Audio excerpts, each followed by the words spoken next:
আজ রুই মাছ দিয়ে বানাচ্ছি একদম গরম গরম মুচমুচে ফিশ ফিঙ্গার। তো চলো রেসিপিটা শুরু করা যাক।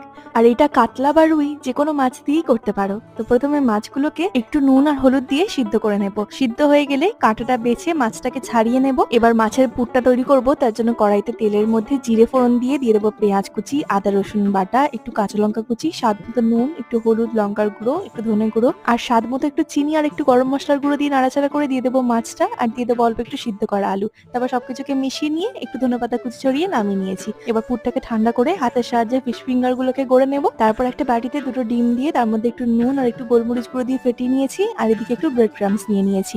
এবার এই ফিশ ফিঙ্গার গুলোকে এক এক করে ডিমের গোলায় চুবিয়ে ব্রেড ক্রামসে কোট করে নেব। এইভাবে ডাবল কোট করে নেব। এইভাবে সব ফিশ ফিঙ্গার গুলো গড়া হয়ে গেলে এবার গরম তেলের মধ্যে মিডিয়াম ফ্লেমে ফিশ ফিঙ্গার গুলোকে ভেজে তুলে নেব। ব্যাস তৈরি আমাদের একদম মুচমুচে রুই মাছের ফিশ ফিঙ্গার। কেমন লাগলো অবশ্যই কমেন্টে জানিও। টাটা।